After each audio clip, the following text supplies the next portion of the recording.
Hello प्यारे साथियों, good morning, welcome back. कैसे हैं आप सब? उम्मीद करता हूँ बहुत अच्छे होंगे। तो आपको पता है कि हम पढ़ रहे हैं भारत का भूगोल, जिसमें हम भारत की नदियाँ पढ़ रहे हैं। और भारत की नदियाँ जो हमारे टॉपिक है, इसमें हम 10 वीडियोस ऑलरेडी हमारी हो चुकी हैं और आज 11वीं वीडियो है, जिसमें हम महानदी और कृष्णा नदी के बारे में जानेंगे। किसके बारे में? महानदी और कृष्णा नदी के बारे में पढ़ेंगे। आप हमारे चैनल पर नए हैं, आज पहली बार हमारे साथ जुड़े हैं, तो आपका बहुत वेलकम है हमारे साथ। आपका चैनल नौकरी 24 सब्सक्राइब नहीं किया है तो जल्दी सब्सक्राइब कर लें। वीडियो को लाइक शेयर करना बिल्कुल ना भूलें। हम किसी भी वनडे एग्ज़ाम की, कोई भी वनडे एग्ज़ाम हो, किसी भी विभाग का हो, किसी भी स्टेट का हो या सेंट्रल गवर्नमेंट का हो, फोर्स का हो या फिर किसी का भी हो, सभी के लिए जो वनडे एग्ज़ाम है जिसमें जीके आती होगी, हम सभी के लिए पढ़ रहे हैं। ठीक है, बहुत अच्छा कंटेंट है, तो बिल्कुल मिस ना करें। 10 वीडियोस पहले हो चुकी हैं, पहले उनको देखें और फिर आज 11वीं वीडियो में तब आप शामिल हो। ठीक है, तो चलिए कृष्णा नदी से आज हम स्टार्ट करेंगे। हमारा कौन सी नदी? कृष्णा नदी। चलिए देखिए, कृष्णा नदी के बारे में हम कुछ पॉइंट्स हैं हमारे, इनको जानेंगे। उसके बाद हम महानदी है उसके पॉइंट्स को जानेंगे। कृष्णा नदी, इसकी अगर मैं लंबाई की बात करता हूँ तो लगभग 1400 किलोमीटर इसकी लंबाई है। ठीक है, यह प्रायद्वीपीय भारत की दूसरी सबसे बड़ी नदी है। कौन सी? प्रायद्वीपीय भारत की दूसरी सबसे बड़ी नदी है, जिसका उद्गम महाराष्ट्र के पश्चिमी घाट में महाबलेश्वर, कहाँ? महाबलेश्वर के पास से होता है। कहाँ से होता है? महाबलेश्वर के पास से होता है। एक बार फिर सुने, यह प्रायद्वीपीय भारत का मतलब समझ रहे हो? दक्षिण भारत। ठीक है, यह प्रायद्वीपीय भारत की दूसरी सबसे बड़ी नदी है। मैंने आपको पिछली वीडियो में बताया था प्रायद्वीपीय भारत की सबसे बड़ी नदी कौन सी है, क्योंकि ये तो सबसे बड़ी दूसरी नदी है, तो सबसे बड़ी कौन सी है मैंने पहले वीडियो में बता चुका हूं। उनको आप मुझे कमेंट बॉक्स में इसका आंसर दोगे। मैं देखना चाहता हूं आपने कितना पढ़ा है, आपको याद भी है या नहीं है। ठीक है, तो ये कैसी है? दूसरी सबसे बड़ी नदी है, जिसका उद्गम महाराष्ट्र के पश्चिमी घाट के महाबलेश्वर, कहाँ? महाबलेश्वर के पास से होता है। महाराष्ट्र के पश्चिमी घाट के महाबलेश्वर के पास से इसका क्या होता है? इसका होता है उद्गम, यानी कि ये वहां से निकलती है और ये पश्चिम से पूरब की ओर बहती है। कहाँ? पश्चिम से पूरब की ओर ये बहती है। अगर इसके मुहाने की बात करते हैं हम, तो अगर पश्चिम से पूरब की ओर बह रही है तो कहाँ जाके गिरेगी? बंगाल की खाड़ी में। और अगर पूरब से पश्चिम की ओर बहती है तो कहाँ जाके गिरती है? अरब सागर में। ठीक है, जब ये कहाँ से, ये पश्चिम से पूरब, तो कहाँ जाएगी? पश्चिम से पूरब कहाँ जाएगी? बंगाल की खाड़ी में। ठीक है, चलिए आगे बढ़ते हैं। अगर मैं इसके शामिल राज्य की बात करता हूँ, शामिल राज्य समझ रहे हैं कि किस किस राज्य से ये होकर बहती है? तो ये महाराष्ट्र से होकर, कर्नाटक से, तेलंगाना से और आंध्र प्रदेश से, यानी कि कुल 4 स्टेट से ये होकर बहती है। कौन कौन से हैं? महाराष्ट्र है, कर्नाटक है, तेलंगाना है और आंध्र प्रदेश है। ये 4 हैं। ठीक है, चलिए आगे बढ़ते हैं। सहायक नदी की बात कर लेते हैं। इसकी सहायक नदी यानी कि वो नदी जो इसमें आकर मिल जाती है। देखिए, कुछ नदी बाएं से आकर मिलती है, कुछ नदी दाएं से आकर मिलती है। तो हम जानेंगे बाएं से मिलने वाली नदी, यानी कि लेफ्ट साइड से आकर मिलने वाली नदी के बारे में। तो उसमें कौन सी है? भीमा है, मूसी है, मुनेर है। ठीक है, ये 3 नदी हैं जो कहाँ से मिलती हैं? बाएं साइड से। ये वो नदी हैं जो बहुत फेमस है और इम्पोर्टेंट है आपके एग्जाम की दृष्टि से। ठीक है, चलिए अगला, अगर मैं दाएं साइड से बात करता हूँ, मैं राइट साइड से, तो कौन कौन सी है? घाट प्रवाह है, माल प्रवाह है, तुंगभद्रा नदी है। ये नदी है। ठीक है, तीनों नदी, ये 3 ऊपर की और ये 3 नीचे, यानी कि 6 दाएं और बाएं, 6 के 6 नदी बहुत अच्छी फेमस नदी है, आपके किसी भी एग्जाम में आने के पूरे चांसेस है। और तुंगभद्रा नदी, ये तो बहुत फेमस नदी है, बहुत सारे परीक्षाओं में इसके बारे में पूछा गया है। ठीक है, चलिए अगला पॉइंट देख लेते हैं। सबसे बड़ी सहायक नदी तुंगभद्रा नदी है। देखिए, अभी मैं बता रहा था तुंगभद्रा के बारे में। आगे, सबसे बड़ी सहायक नदी कौन सी है? कृष्णा नदी की, तो तुंगभद्रा है। और तुंगभद्रा की प्रमुख सहायक नदी कौन सी है? हगरी है। कौन सी? हगरी। तुंगभद्रा नदी की प्रमुख सहायक नदी कौन सी है? हगरी नदी है। और सबसे बड़ी सहायक नदी तुंगभद्रा है। किसकी? कृष्णा नदी की। ठीक, चलिए सबसे लंबी सहायक नदी कौन सी है? भीमा है सबसे लंबी सहायक नदी। किसकी? कृष्णा नदी की। कौन सी नदी है? भीमा नदी है, भीमा। ये भीमा नदी है, सबसे लंबी सहायक नदी, ठीक है, लंबी। ध्यान रखेंगे, कंफ्यूज नहीं होंगे। अगर बड़ी की बात करता है तो तुंगभद्रा है, और लंबी की बात करता है तो भीमा नदी है, ठीक है। अगला पॉइंट देख लीजिए, कृष्णा नदी गोदावरी नदी के साथ मिलकर भारत का दूसरा सबसे बड़ा डेल्टा बनाती है। डेल्टा के बारे में मैंने आपको बताया था। डेल्टा क्या होता है? डेल्टा वो होता है जब नदी, सपोज करो बहुत कूड़े कचरे को लेकर नदी बह रही है, कूड़े कचरे को लेकर नदी बह रही है, और वो किसी मैदानी भाग पर या उठे हुए भाग पर जब नदी प्रवेश करती है, वहाँ चली जाती है, तो जो अपने साथ बहाकर लेकर आई है कचरा, कूड़ा, कण, किसी भी चीज़ के पत्थर, तो वो इकट्ठे हो जाते हैं। कैसे? देखो, सपोज करो ये नदी आ रही है यहाँ से बहती हुई, ठीक है, और ये मैदानी भाग है ये वाला यहाँ तक, तो ये अपने किसी भी पहाड़ी क्षेत्र में या कहीं से भी आई, लेकिन अब यहाँ से मैदानी भाग में प्रवेश कर दी। ये वाला, ये मैदानी भाग है। कौन सा? मैदानी भाग, ठीक, मैदानी भाग में प्रवेश कर दी। अब जब मैदानी भाग में या उठे हुए भाग में जब प्रवेश कर दिया नदी ने, तो अब क्या करेगी? जो अपने साथ में कचरा लेकर आई है, पत्थर लेकर आई है, बालू रेत लेकर आई है, जितने भी उल्टे सीधे कण लेकर आई है, उनका क्या करेगा? अब उनकी ये ऐसे करेगी कि यहाँ ढेर, यहाँ ढेर, यहाँ ढेर, यहाँ ढेर, ऐसा ढेर लगा देगी, ठीक है, क्योंकि पानी कम होता चला जाएगा, तो क्या होगा? ढेर लगा देगी। अब जो ये ढेर लगा हुआ, इसके बीच का जो स्पेस बच गया, इसके बीच की जो ये जगह बच गई, ये वाली जगह, ये वाली जगह, अब ये पानी इन जगहों में से निकलना शुरू हो जाएगा, यहाँ से निकलेगा। तो इसी को क्या बोलते हैं? डेल्टा बोलते हैं इसी को, ठीक है, इसी को बोलते हैं क्या? डेल्टा। तो क्या है? कृष्णा नदी गोदावरी नदी के साथ मिलकर, गोदावरी नदी के साथ, कौन सी नदी के साथ? गोदावरी नदी के साथ मिलकर क्या करती है? भारत का दूसरा सबसे बड़ा डेल्टा, कौन सा? दूसरा सबसे बड़ा डेल्टा का निर्माण करती है। किसकी नदी के साथ? गोदावरी नदी के साथ। कौन सी? कृष्णा नदी, ठीक है। चलिए अगला पॉइंट देख लीजिए, कृष्णा नदी जल विवाद आंध्र प्रदेश में है। किसके साथ है? आंध्र प्रदेश के साथ है, कर्नाटक के साथ है और महाराष्ट्र के साथ है। 3 स्टेट हैं इसमें शामिल। कौन कौन से? आंध्र प्रदेश, महाराष्ट्र और कौन सा? कर्नाटक। कर्नाटक, महाराष्ट्र और आंध्र प्रदेश 3 ऐसे राज्य हैं जिस पर कृष्णा नदी को लेकर विवाद है इन तीनों राज्यों में। फिर एक बार रिपीट कर लीजिए, कौन से राज्य हैं? आंध्र प्रदेश है, कर्नाटक है और महाराष्ट्र है। ये 3 राज्य हैं, ठीक है। तो चलिए, ये था एक बेसिक, आपके एग्जाम के पॉइंट ऑफ व्यू से बहुत इंपॉर्टेंट है, कृष्णा नदी के बारे में हमने जाना। अब चलते हैं हम कहाँ? अब चलते हैं महानदी के बारे में देखते हैं। देखिए, महानदी जिसकी लगभग में लंबाई है 881 किलोमीटर।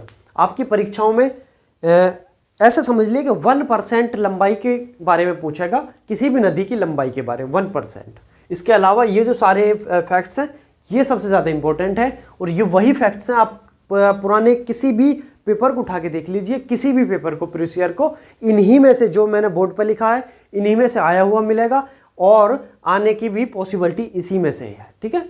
तो चलिए देखिए, इसमें क्या पॉइंट है महानदी में? यह नदी छत्तीसगढ़ के सिहावा पर्वत से निकलती है। कहाँ से? छत्तीसगढ़ राज्य के सिहावा पर्वत से, यानी कि सिहावा पहाड़ी से निकलती है ये नदी। कौन सी? महानदी। कहाँ से? स्टेट कौन सा है? छत्तीसगढ़। पहाड़ी कौन सी है? सिहावा पहाड़ी या सिहावा पर्वत, ठीक है। इसके अगर मैं मुहाने की बात करता हूं तो पारादीप के पास बंगाल की खाड़ी में जाकर मिल जाती है। उड़ीसा में पारादीप कहाँ है? उड़ीसा में। और जब उड़ीसा से पारादीप, ये पारादीप के पास बंगाल की खाड़ी, यानी कि बिल्कुल बंगाल की खाड़ी और पारादीप समझो पास पास कर हैं। और ये कहाँ है? ये बिल्कुल उड़ीसा के बॉर्डर पे, ठीक है। चलिए, इसका मुहाना कहाँ है? पारादीप के पास बंगाल की खाड़ी में ये गिर जाती है मुहाना, यानी कि कहाँ जाके समा जाती है? बंगाल की खाड़ी में। प्रमुख सहायक नदी के बारे में अगर मैं बात करता हूँ, प्रमुख सहायक नदी लेफ्ट वाली और राइट वाली, यानी कि दाएं साइड वाली और बाएं साइड वाली। तो देखिए, बाएं साइड से हम देख लेते हैं, यानी कि लेफ्ट साइड वाली कौन सी है? हसदेव है, मांड है और ईव नदी है। ये 3 नदी हैं। कौन कौन सी? हसदेव, मांड और ईव नदी। 3 नदी प्रमुख नदी हैं, तीनों याद कर लेना, ठीक है। चलिए, दाएं साइड से देख लेते हैं, राइट साइड से। राइट साइड से। शिवनाथ है, जोंक है, ओंग है और तेल नदी है। ये 4 नदी है, ये 4 नदी है। कौन कौन सी है? शिवनाथ, जोंक, ओंग, तेल। ठीक है, शिवनाथ, जोंक, ओंग और तेल, ये 4 नदी है। चलिए आगे देख लेते हैं। अपवाह तंत्र की बात कर लेते हैं। अपवाह तंत्र की, इस नदी का यानी कि महानदी का अपवाह तंत्र की अगर मैं बात करता हूं तो मध्य प्रदेश, छत्तीसगढ़, महाराष्ट्र, झारखंड और उड़ीसा। क्या राज्य हो गए? 5 राज्य हो गए। मध्य प्रदेश, झारखंड, महाराष्ट्र, मध्य प्रदेश, छत्तीसगढ़, महाराष्ट्र, झारखंड और उड़ीसा, यानी कि 5 राज्यों में अपवाह तंत्र है। इसका अपवाह तंत्र से मतलब समझते हो?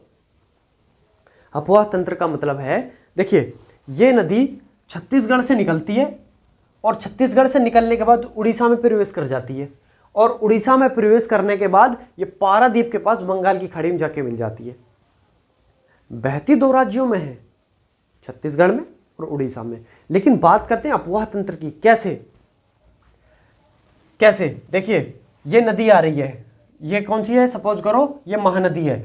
अब इसकी जो सहायक नदियां हैं जो आकर मिल रही हैं, अब ये जो पूरा जो क्षेत्र होगा यही अपवाह तंत्र होगा, इसका अपवाह तंत्र। यानी कि जहां जहां तक भी इसकी क्या हो रही है, सहायक नदियां इसके साथ बह रही हैं, जो सहायक नदियों का भी जो क्षेत्र है वो सब मिला के। तो सहायक नदियां कहां कहां से? मध्य प्रदेश, छत्तीसगढ़, महाराष्ट्र, झारखंड और उड़ीसा।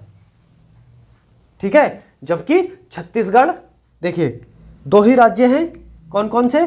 छत्तीसगढ़ और कौन सा? उड़ीसा।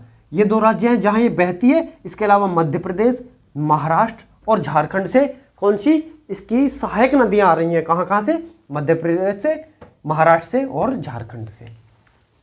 ठीक, 3 आपको ये देखो, 3 याद रखनी है, 2 तो ऑटोमेटिक याद आपके हो जाएंगे। कौन कौन से? छत्तीसगढ़ से तो निकल ही रही है और उड़ीसा की पारादीप के पास बंगाल खाड़ी में डल रही है, यानी कि छत्तीसगढ़ और उड़ीसा, ये 2 तो हैं ही परमानेंट। इसके बाद आपको मध्य प्रदेश, महाराष्ट्र और झारखंड को भी याद रखना है, सिर्फ 3 को याद रखना। ठीक है, चलिए अगले पॉइंट पे चलते हैं। महानदी पर ही उड़ीसा में हीराकुंड बांध बना हुआ है। कौन सा बांध है? हीराकुंड बांध बना हुआ है। कहां पर बना हुआ है? उड़ीसा में।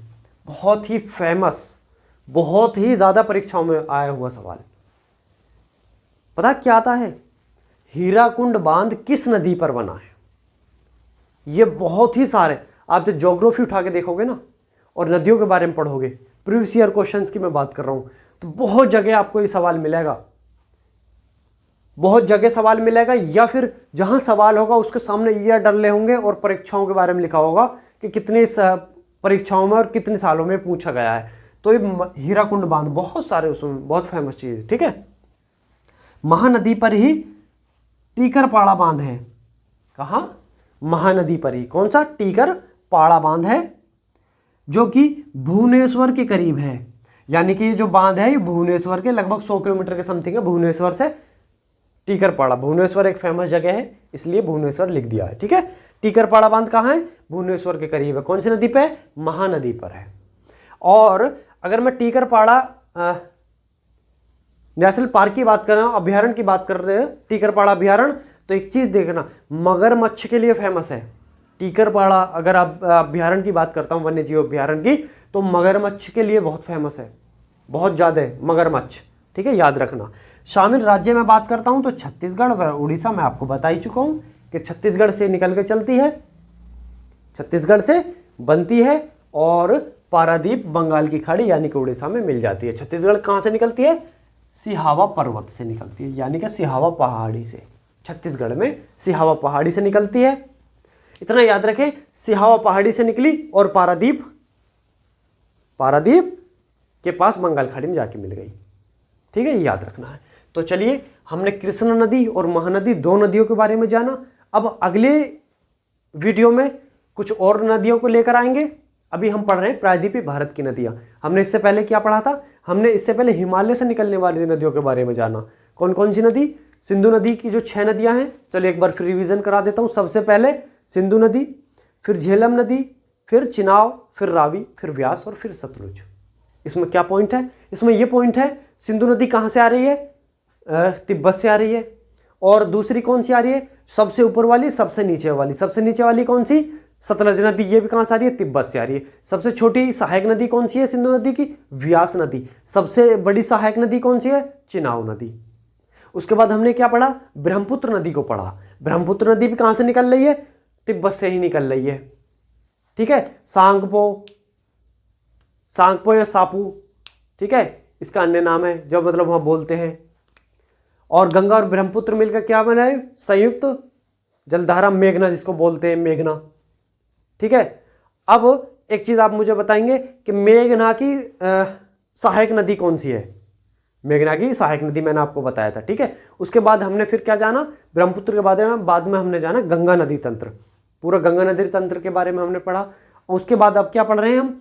अब हमने नर्मदा, गोदावरी, ठीक है, कृष्णा, ताप्ती, हमने बहुत सारी नदियों के बारे में पढ़ चुके हैं। ये हमारी 11वीं क्लास है। कल 12वीं में लेकर आएंगे, तब उसमें कुछ और नदियों के बारे में जानेंगे, फिर कुछ और जानेंगे, ज्योग्राफी, ठीक है। और इसके साथ साथ एनसीईआरटी की एक सीरीज हम शुरू कर रहे हैं। एनसीईआरटी जो बच्चे बिल्कुल नए हैं, फ्रेशर हैं, जो बच्चे बिल्कुल नए हैं, फ्रेशर हैं, और वो हमारे साथ बिल्कुल वो तो जुड़ ही जाए, क्योंकि हम एनसीईआरटी से उनकी तैयारी शुरू कराएंगे। एनसीईआरटी से यानी कि हम एनसीईआरटी पढ़ेंगे। अब वो चाहे वनडे एग्जाम का हो, सब इंस्पेक्टर का हो। देखिए एनसीईआरटी का मतलब है कि अगर आप एक चीज़ देखोगे, जो यूपीएससी की तैयारी करते हैं ना बच्चे, वो भी एनसीईआरटी से शुरू करते हैं। यानी कि एनसीईआरटी आपका बेसिक है, एनसीईआरटी आपका बेसिक है, तो हम बेसिक से शुरू करेंगे। एनसीईआरटी की रीडिंग करेंगे, उसमें समझेंगे, वो भी हमने सीरीज को शुरू कर दिया है, ठीक है। तो हमारे साथ बने रहिए, चैनल को सब्सक्राइब कर लिए। चैनल का नाम है नौकरी 24। मिलेंगे अगली वीडियो में। अपना ख्याल रखें, अच्छे से पढ़ाई करें, बिल्कुल भी किसी भी तरह की निगेटिव अपने माइंड में थॉट ना लेकर आएँ। अच्छे से तैयारी करें। सिलेक्शन आज नहीं होगा, कल होगा, कल नहीं होगा, परसों होगा, लेकिन बशर्ते होगा तब जब आप मेहनत करोगे, जब आप मेहनत करोगे, अच्छे से करोगे, ठीक है। तो बहुत बहुत धन्यवाद आपका वीडियो में अंत तक बने रहने के लिए। मेहनत करते हैं, थोड़ा सा फल चाहिए, और फल वो कि आप वीडियो को लाइक शेयर ज़रूर करें और चैनल को सब्सक्राइब ज़रूर करें। जय हिंद, जय भारत।